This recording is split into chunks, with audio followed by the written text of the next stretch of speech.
welcome everybody to another episode of Chris and Dave's Reality Cast. I'm one of your hosts, Chris Phelps, and my co-host and very good friend is Mr. Dave Horrocks. Hey there, Chris. It is a week of doubles, so we've got a double bumper episode that, we've got two episodes this week, and this is the second fucking time we've tried to record this bastard, so... Hopefully it works a lot better than the first time. So, where would you like to start today, sir? Where we started about 25 minutes ago, Dave, before we had to do it again. So, I think we just start with the whole, she came in, Taisha, all guns blazing. I mean, she takes Blake on a date. I basically thought that last week she's sort of seen the light. We'd seen Bennett go, and then he came back and said he loved her. Which I thought was just a complete load of bullshit and was just a Hail Mary job.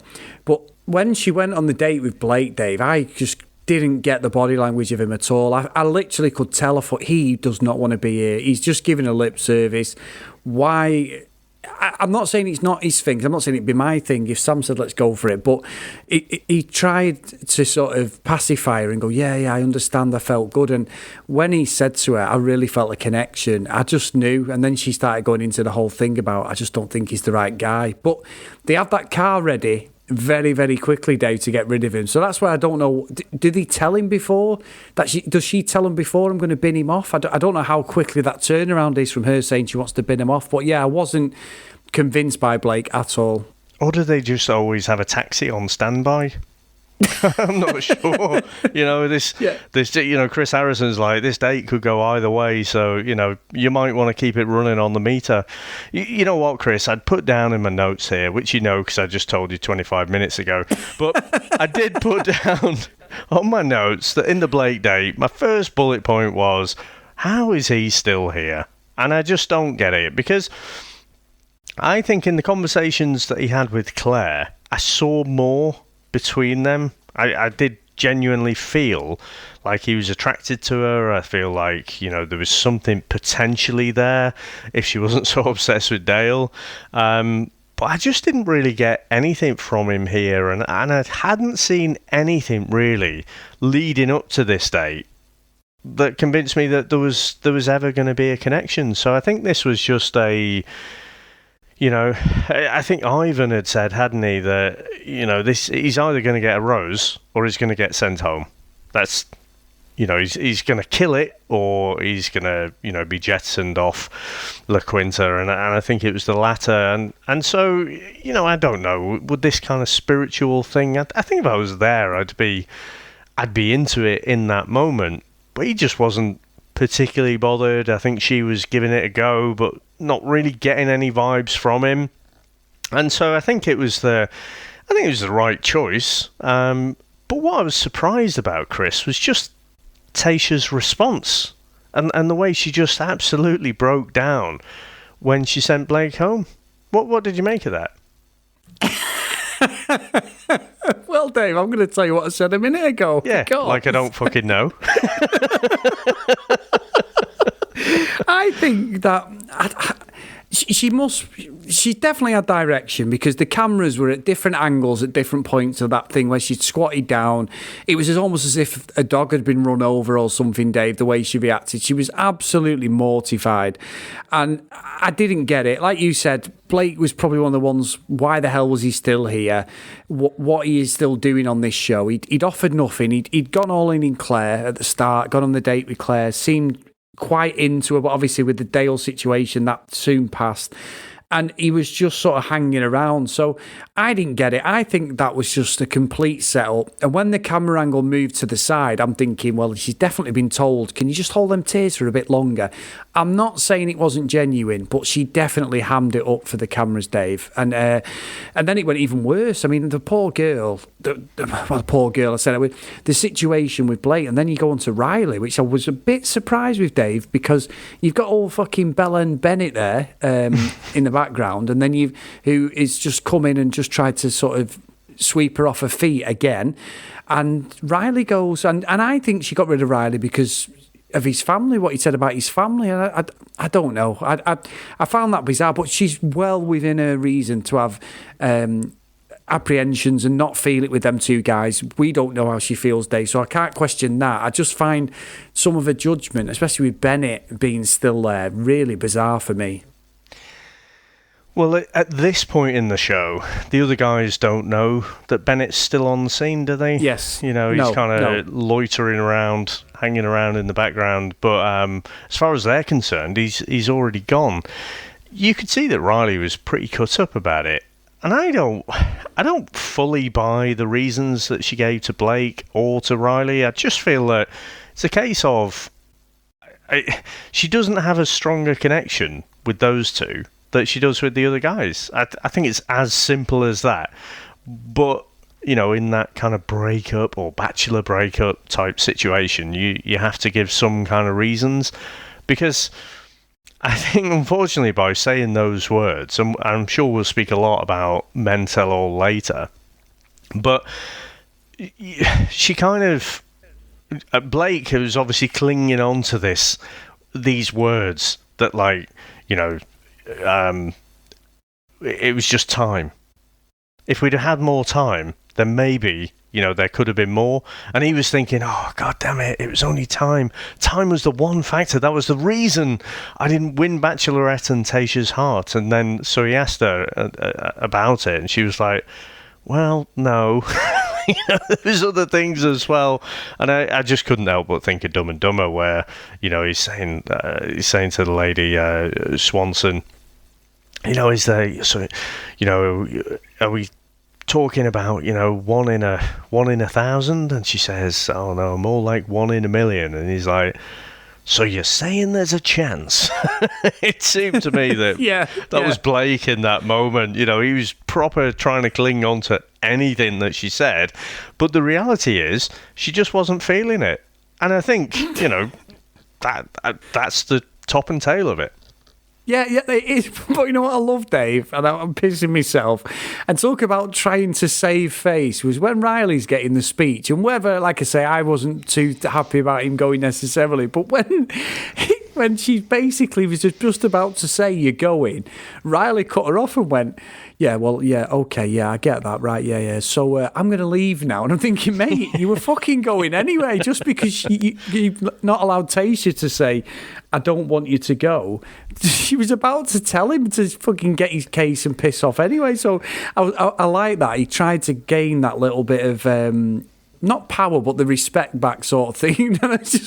But again, very strange that the whole scenario. She didn't mess about. I still think, though, Dave, there's a couple of guys in there that they should be out the door as well, because they've not offered anything and they're still there. Ivan and that. I mean, you've got Ben there. Obviously, Ben's situation's weird, and I think it's Zach, the one who's just that every time she turns to him, there's another horror story comes out, isn't there? There's something there that he's, I've got something else to tell you. And it's like, how many fucking red flags does she need with that guy? He's definitely got to get the boot for me. Yeah.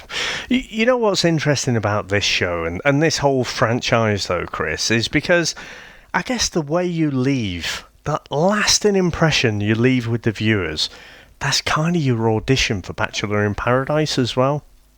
Ah, right, okay. Yeah, because that's what we've been told, haven't we, a few times? That's what happens, don't you? You do like a merry-go-round. So, like, you know, if you get jettisoned off Love Island, it's tears and everything, it's like, oh, no, and that's the end of it. That's the end of the show, and unless you bag another gig. Whereas it seems like, you know, I don't think Joseph will be getting the call back, but, you know, for some of the others, they're like, well, hopefully, you know, if I put in a decent enough performance, I'll get back on Bachelor in Paradise and milk this puppy for a bit more.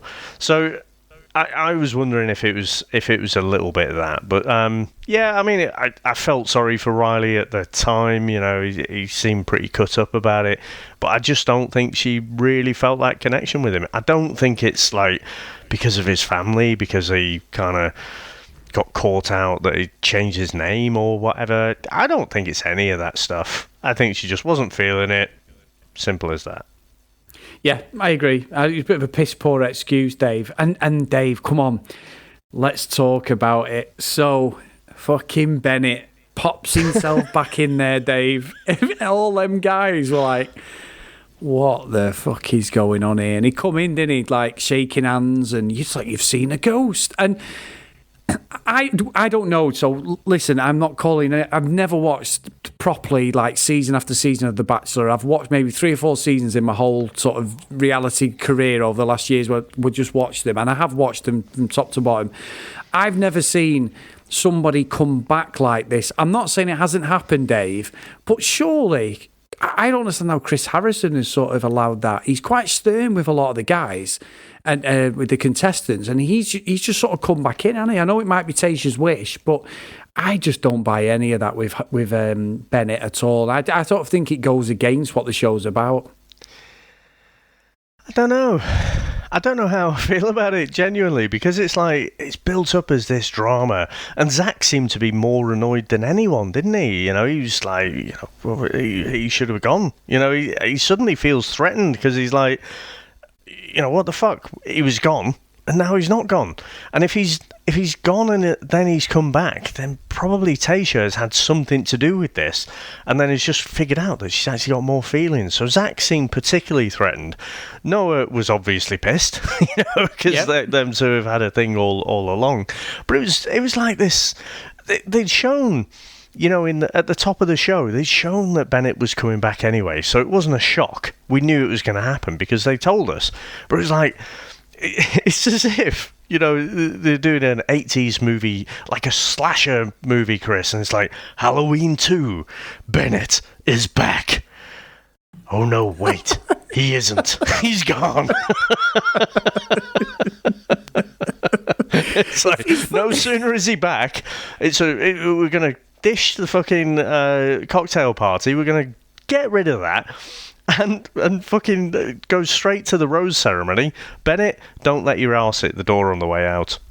I know. I mean, wasn't that weird though, Dave, the way the show was filmed, where the men tell all was in the middle of the episode, and it's clearly obvious that she knows who she's picked, or they know who she's picked, because they were all alluding to the fact that it'd been a couple of months since they've seen her.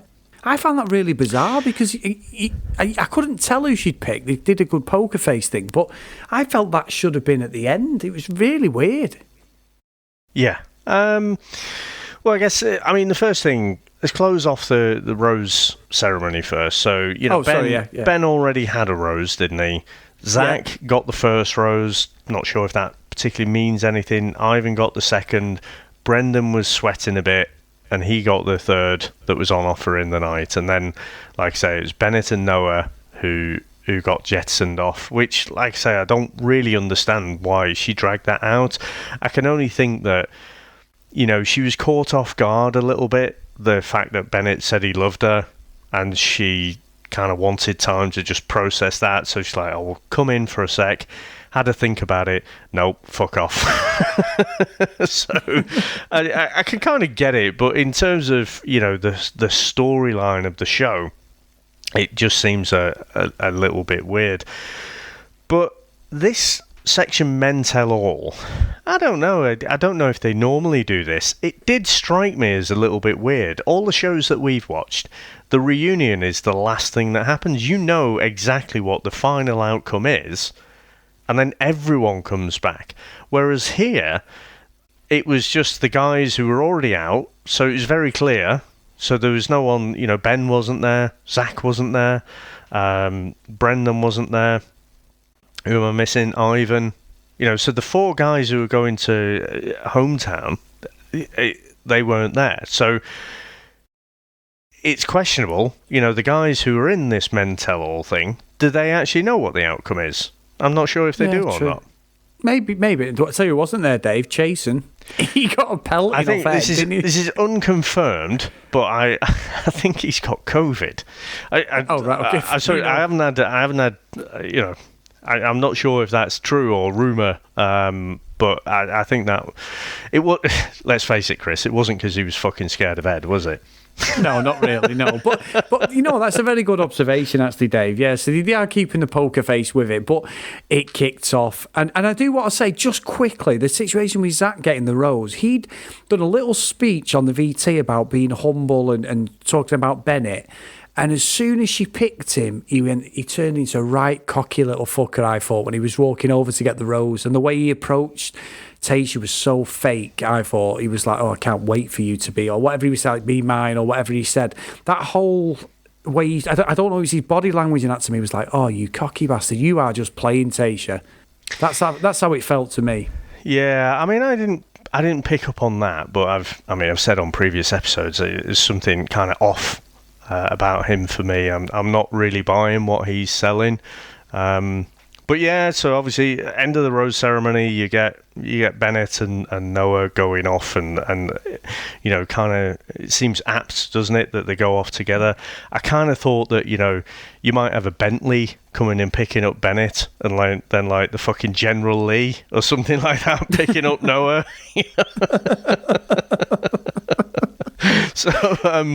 So yeah, I mean, so when we get to the men tell all bit, I mean, they completely edited out. They've done Claire and Dale, haven't they? So that was, you know, they had a little chat about that when they went off the show. So they pretty much started the highlights until we get to Joseph, but pretty much started them for when Taisha was coming in. So I guess the first thing, Chris, this is one close to your heart. So Ed properly fucking lays into Chasen, even though he's not there. What do you reckon to that? Well, Dave, are we surprised by that revelation? And I think who was Chasen's friend, he actually said to him, didn't he, like, you know, give us examples. You've sort of... Yeah. So I noticed that Damar was actually defending Chasen. Damar, sorry, that's it, Damar, sorry. Yeah. So Damar was obviously his mate, and he tried to articulate it. Even with Bennett, he said it, didn't he? And that it all swung around to Chasen. So then, obviously, a couple of the guys said about Bennett being condescending and that. So that whole exchange with Ed didn't make any sense. And I think it was Damar actually said he's more bothered about Jason than he was about Taisha. So that was Ed's downfall. He didn't like the fact that he'd said he liked Claire and her, and it's like, but you've all said the same thing. You've all put your eggs in Claire's basket. Within 2 days, she's hooked up with Dale. You're basically, let's be honest, you're basically the fluffers to their dirt digglers, Dave, aren't they? So Dale's dirt diggler, and they are the fluffers, basically, all them guys, because they were basically not doing anything to excite Claire. Dale was. They were just there just to purely function for the show. Taisha comes in and they all swap and do the same thing. How, as much as, and I'm not, I got slated for this dinner with Chasen and that, Dave, but I'm not defending Chasen at all because he was a dick and that. However, what he did, is that any different that anyone else has done or is doing in the show? No. Riley was all in on Claire, and then all of a sudden he was in love with Taisha. That's the part of the show. We're learning that, Dave, and we'll talk about that in the emails because we've learned that the hard way, haven't we, with people calling us out. So I don't see it's wrong. However, Chasen was a complete dick, but so was Ed. So that's the end of that for me, and that's gone. I will say, Dave, and I know it kicked off between Noah. Noah come across as a dick, I thought, more than... I know Bennett's been a bit of the bad guy for me, and he'd been the bad guy for a few people. Noah just went at everyone for some reason, and I think his true colours come out because he'd not obviously won and got with Taisha. He just thought, you know what, fuck it, I don't care. And I think what people had said about him was true. He is a bit of a dick. Well, they all are, though, aren't they? Most of them are. I think I still... Right, in fact, and we started this way. So, actually, Tracy had put on our Facebook, hadn't she, that, you know, she's heard a few times that Bennett is actually on the autism spectrum, and it does kind of fit. And, you know, if that's true... Does it make us feel kind of different about, you know, how we interpret his behaviour? And I'm not convinced that he is. I still interpret his actions as being that of someone who's been brought up with privilege. And in fact, I'll circle back to that because there was something when Joseph came on that made me think, you know, he's not on the spectrum at all. I just think it's the way he comes across. But the things were going off all over the place. I think I've thought for a while that Noah is a bit of a tool. And you know, it was going back and forth for a while, wasn't it? But then Kenny, the boy band manager, comes in, and he's jumping across, he's having a go at Noah, because remember, they were all pissed off because he grabbed some time, because he leaped the fence in the wrestling challenge, and he didn't only muscle his way into the group date, which he had no right to do, really. He also got the rose from it. So Kenny's still smarting from that. You can see there's a lot of angst still held. And, Bennett said, like he said, he loves his fucking 4 components of emotional intelligence speech, doesn't he? And he says, I was being nice. You're actually deficient in 4 out of 4 components. and then you have Riley, who's sticking up for Noah. Like I said, Kenny lays into Noah. Then you've got DeMar piping up, and he's saying, well, Bennett, look, you do talk down to the younger guys. Blake kind of seems to corroborate that. So it was all fucking going off. Now, where Noah properly does fucking shit in the bed for me, Bennett, at that point, look, Chris, when we're all guys, and the fucking testosterone's pumping and like everyone's fucking throwing insults back and forth, and you shout things that maybe you just say in that moment. Bennett seemed to calm down. He seemed to climb down off his high horse there. And he said, I'm sorry if, make you feel that way, blah, blah, blah. I don't think it was genuine, but he said those words. And Noah had the opportunity to also show some humility. And instead he just said that he's an ostentatious Harvard D-bag. Fair enough. If you're going to go out fucking firing. You go out with your scattergun and just take everyone with you. So yeah, Chris, I don't think Noah came off more of a douchebag than he did on the show, but I think he did show that he properly is one. And again, I would have liked to him just shown some humility there and just climb down off your high horse, recognize a fucking, apology when you see one, and then just apologize yourself, because you're both a pair of fucking dicks. Yeah, basically, just be nice. And yeah, you're right, just be nice. And I tell you what, Dave, so obviously we know, the Bennett-Noah situation, and these people on various different sides of the fence with them. That's fine. That's completely fine. Bennett's been really daft, I thought, in the last few episodes. Fucking hell, Dave. I know that I slightly stuck up for Joseph when he had a go at Claire, and because of Claire's behaviour, obviously the guys weren't seeing, because Claire was as toxic towards some of the guys, and a reaction and just complete theatrics were just ridiculous, and I stand by that. But when you watch it again, what Joseph did, and you're like, what a dick. What an absolute dick. I'm not thinking abolishing sort of Claire, because she reacted just as bad as Joseph, like saying, you don't used to be the father of my kids and that, but it's the way he carried it on, and he got vicious with it. And when I watched it again, I was like, oh, fucking hell. So I think, even Chris Harrison was trying to help him, and all the guys went at him, didn't they? I thought Riley was going to get up and chin him. Fucking hell, when they were showing the replay, did you see Riley's face? Yeah. I thought he was going to fucking launch for him. I was like, he was like so angry. And I remember saying it at the time. I felt that Claire really escalated things, right? Joseph was being you could sort of see the point that he was trying to get across, but he kept using the same words, and he's like, oh, it's totally classless. No class. He just kept saying the same things over and over again. And it makes me question now whether he was just trying to get a rise out of her. And she eventually goes for it, and then she sort of escalates, and then he escalates more. So I think both of them came off quite badly. But the thing is, in the cold light of day, he showed himself to be a bit of a prick here. And when I say a bit of a prick, I'm being quite understated because I'm British. But, he actually showed himself off to be a big fucking prick. Because to look back at that and claim, make this big thing about your daughter and how you want to set an example for her and stuff like that.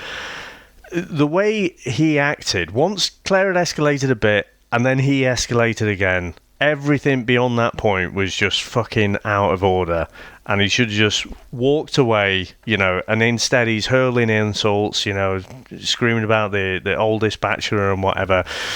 Someone actually asked him, like, would you be okay if someone spoke to your daughter like this? I thought, oh, that's a great question. Great question. You've got him there. And he fucking says, I hope if she was behaving that way, someone would have a word with her like that. I'm like, oh, mate, you've got proper fucking issues, you have. Yeah.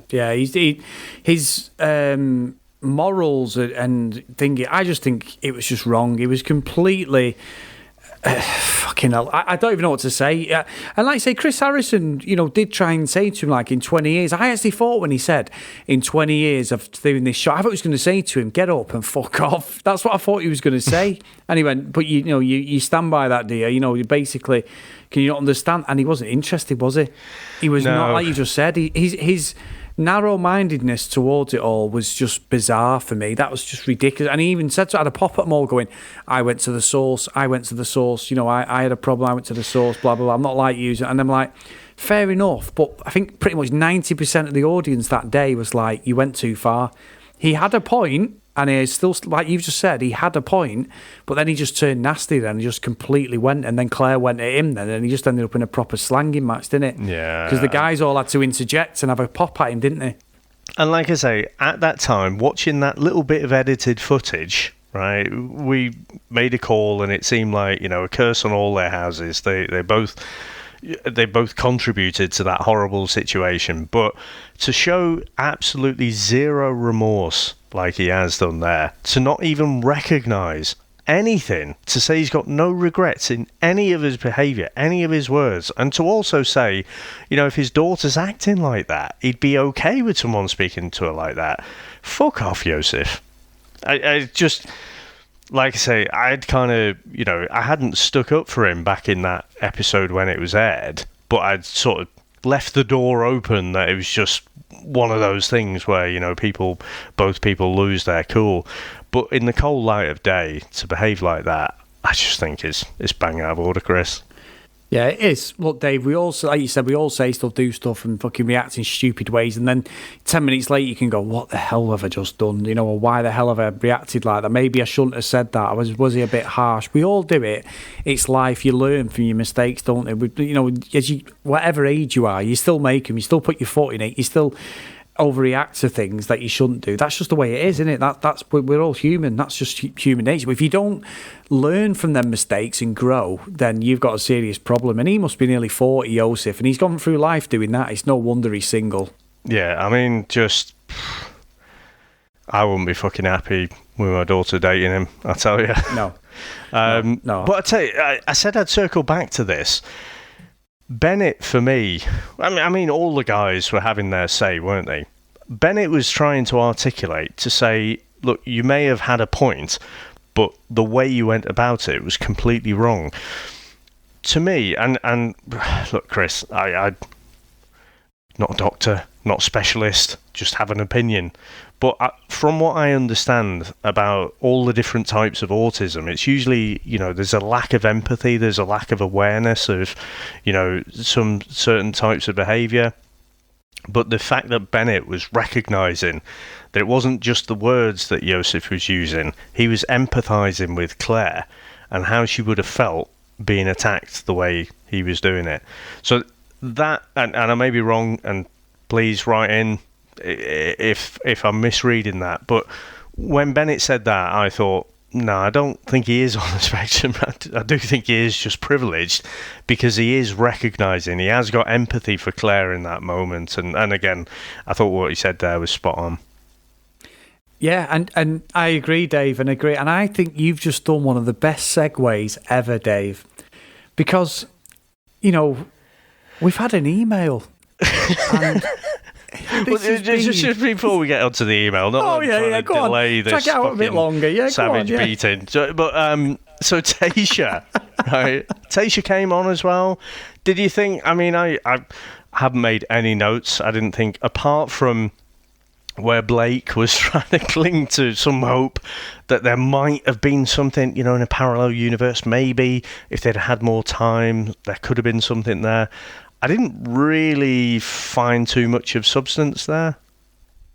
No, I didn't. I think more than anything was Riley. Riley was absolutely broken. They even got him on stage, didn't they, her and Chris? And yeah. he genuinely had feelings. As much as what I said about him flip-flopping between her and Claire, he genuinely was upset, and he'd completely... all them barriers had gone with him, and I think that's probably why he had this connection with her in the end, because he'd revealed to her more things on this show than probably he'd ever done with anyone else. Yeah. So, Blake, just fucking nonsense. I don't know where that had come from. He was even asking her then, wasn't he, like, why? And it's like, this isn't the format to do that. It's just not the whole format of having 10 blokes sat there having a go at each other, and then he's trying to like ask why she doesn't love him. That's just like, have a bit of self-respect, mate. Speak to her privately. Just get the feedback if you're that desperate for the feedback. There's no drama. Then. There's no TV drama then, is there, Chris? If they're all sat there in the fucking green room beforehand, they could all discuss this then, but there's no drama. No, there isn't, Dave. But I tell you what, there's fucking drama in this email I'm going to read, because this is... Let me pull up a chair. Email. This is the email I've been waiting for. Well, it is for 90% of the time anyway. This one reads, and I'm going to take great pleasure in reading this out. Dave, you poor little dum-dum. And this is from our good friend Sherry. Dave. I didn't peg you for a tool, but this most recent podcast proved me wrong. To say that Taisha is cheating because she's kissing multiple men on a reality show in which all parties are fully aware that she's dating and, gasp, kissing 25 other people is just daft. But then to compare her supposed cheating to her husband secretly having sex with another woman during their marriage, and she's putting exclamation marks, Dave, marriage, well, that's just a whole other level of stupid. Sadly, you crank the ignorance to a new level by then seemingly agreeing with her husband's deplorable justification for his infidelity because he and Taisha lacked intimacy. What the fuck, Dave? Is this some sort of men have needs bullshit? Guess what? Women have needs too. Yet it appears she remained loyal to the marriage despite their difficulties. Bottom line, if you're married and can't work it out with your spouse, anyone with integrity simply asks for a divorce. Don't be a bellend by justifying his infidelity or comparing it to her kissing guys on a reality TV show. I thought you were the more reasonable of the two of you, Dave. Please don't disappoint me again. Sherry. But, however, we get a PS, Dave. Would you like to read the PS bit? PS, you fucking see you next Tuesday, Chris. Actually, I may have embellished that bit, Chris. It says, PS, Chris, I'm calling you out for multitasking while Dave is talking.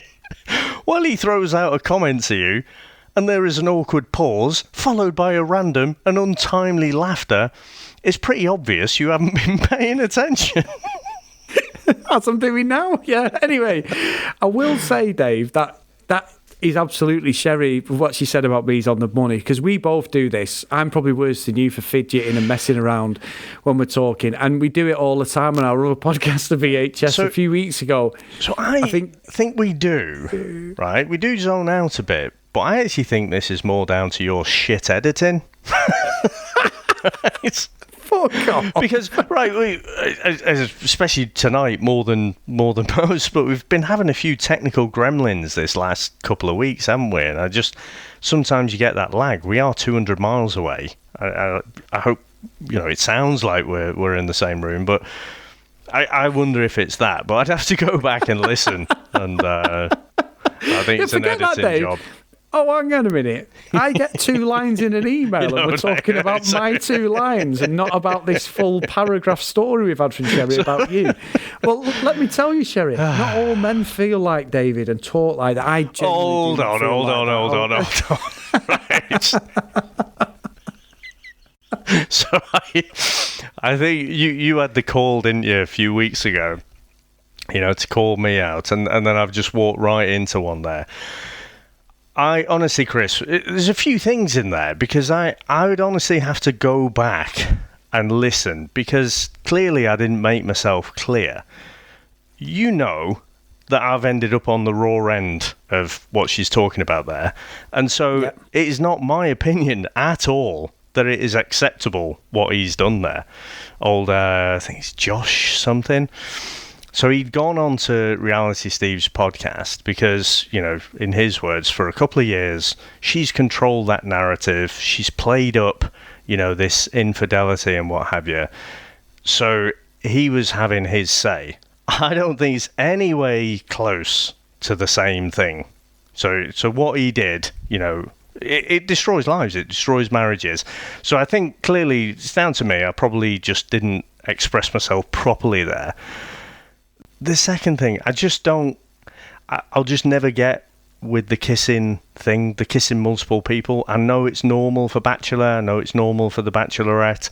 Just me personally, I put myself in that position. And I think, I can't imagine having a conversation with a girl who I'm dating and it's like, well, I've got, let's just say 4, Chris. I've got 4. And honestly, I'm still dating you because I'm not sure if you're the best yet. I know it's the show, but just inherently, I think what I was saying is I can watch 100 more seasons and it will still never quite sit right with me. Whereas what we get from most of the, feedback that we've heard is, well, this happens every season, so it's okay. And that's fine. That's your opinion. My opinion is that I'm not okay with it. I can accept that this is the format of the show, but just me personally, I put myself in that position and I wouldn't be okay with it. So there you go, Chris. That's how I feel about it. That's fair enough, Dave. I like that. You've dug yourself out of a nice hole. I do like how she's launched for me proper fucking both barrels, but she's still taking side swipes at you. Yes, Sherry. Don't ruin it. Just have a go at Dave, please. Yeah, but no. She's right, though, Dave. I can't say anything. She's absolutely got that to a T because we do that all the time, the pair of us. I'm probably, like I say, I'm worse than you for that. But anyway. Well, Sherry, you've popped my roasting cherry. And so yeah, thank you. Thank God for that. I've had about half a dozen so far this series. I always get called out. So this one, Chris, Dave. I think we've got a lighter one going. Yes, we have, Dave. We've got a good one from our good friend Anna. So, Anna says, I hope there's mouthwash on set. Hi guys, it's been a while, but Scott and I have been following along Taisha make questionable decision after questionable decision and then get indignant when someone questions her integrity. I'm not sure what to make of this season. Would love it if anyone out there in Bachelor Nation could let me know on a scale of 1 to 10 how normal this season is. Here's my thoughts. I have no problem in principle with all of the kissing, it is consensual, but looking at it from a probability perspective, I would really want to be one of the first guys to kiss Taisha. If she kisses everyone and you're the last up at a cocktail party, you're essentially swapping spit with everyone else in the house in the best of times. That's just unhygienic. During COVID times, it leads me to believe these guys lack judgment. Also, the non-stop kissing kind of makes it seem less special. Scarcity implies value, so if you want to make the kiss mean something, you hold off for a bit maybe, which is what I'd said last week. On Bennett again, I have no problem in principle with a guy presenting Taisha with a value proposition that is different from the gym muscles and aspiring social media career. There's nothing wrong with being an intellectual as opposed to a gym rat, but despite the many Harvard references, it doesn't appear that Bennett actually has the goods to back it up. There's something to be said for keeping your accomplishments under your hat and letting others discover them. Bennett's approach was showy and in poor taste. The better man would never have started with Noah and would have risen above the juvenile displays. Seriously, who gives second-hand socks as a gift? Well, I know Dave. Anyway, R.I.P. Blake. You never had a shot in hell, but wait to stand at attention for the true North. The True North, strong and free Canada. I think you must be Canadian, Dave. R.I.P. knowing your dirty teen stash. Lastly, I'm emotionally exhausted from watching these guys dump their deepest trauma on Taisha while she stares at them pie-eyed, thanks them, and then changes the subject. I am all for mental health and wellness, but I don't think that's what this is, and I'm kind of worried about Ben. Looking forward to what everyone else has to say. Thanks for the continued entertainment, Anna. So that's another belting email, Dave. Yeah, not enough abuse for my liking, but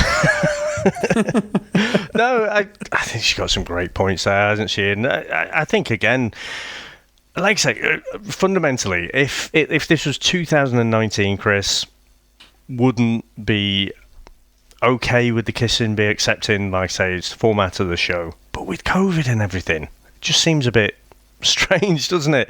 I don't want to get close to anyone at the supermarket. Never mind snogging everyone.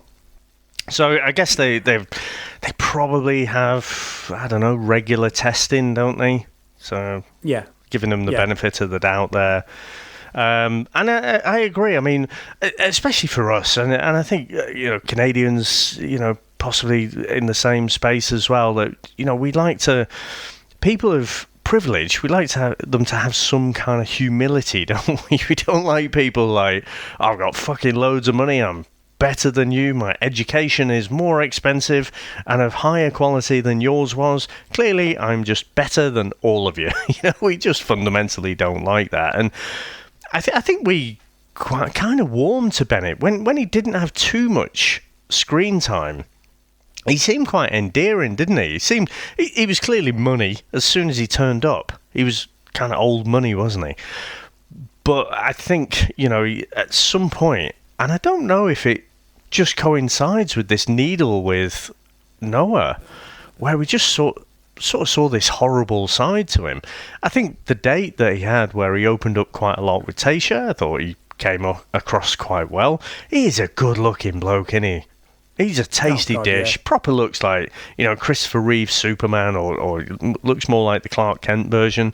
But yeah, it was just some really distasteful behaviours from him, and I think that's certainly what turned me off him in terms of like someone who'd be a good fit.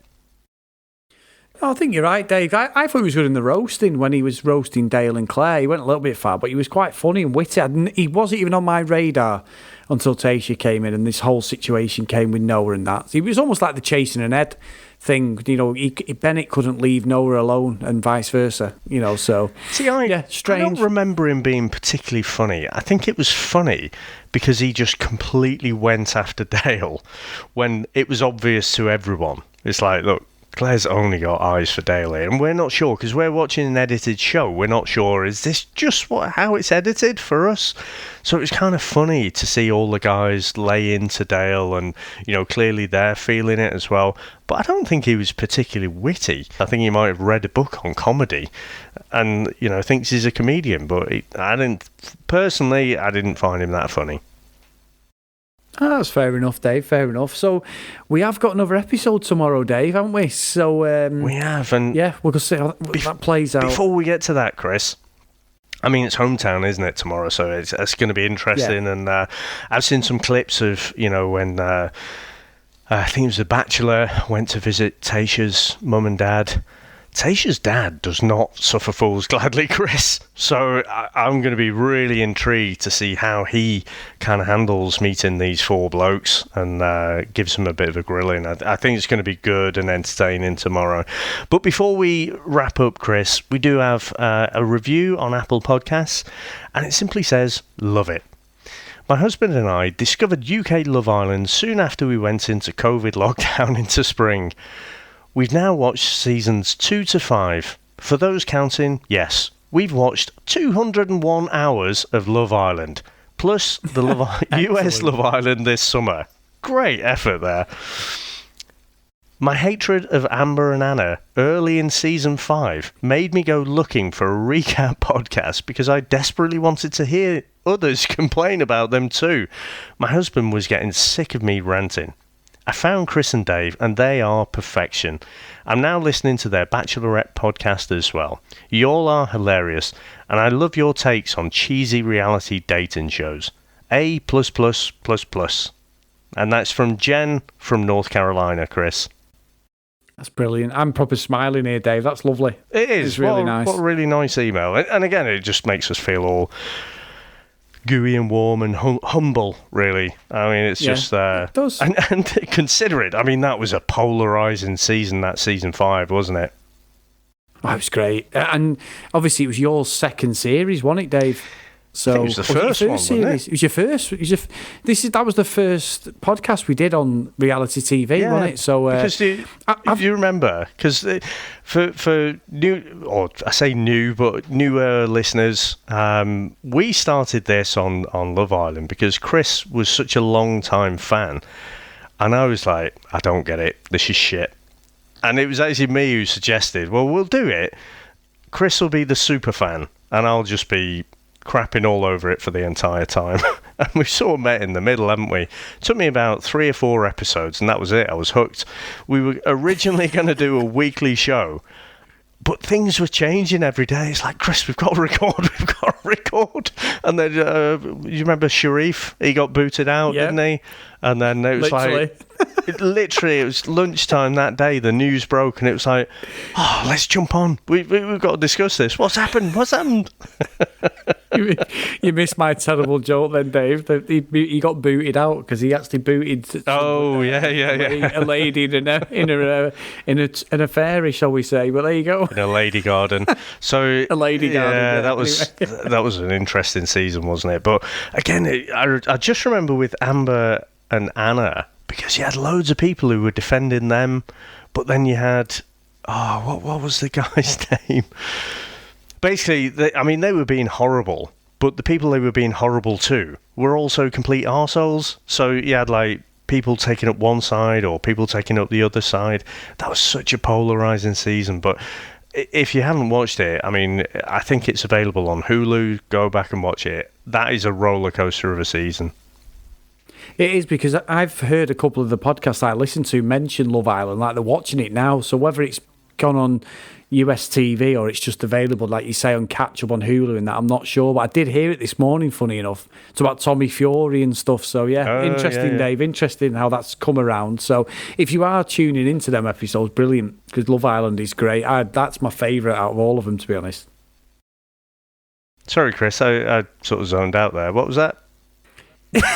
Don't, Dave. Sherry will have you. She'll have you. Now, Chris, where can everyone get in contact with us?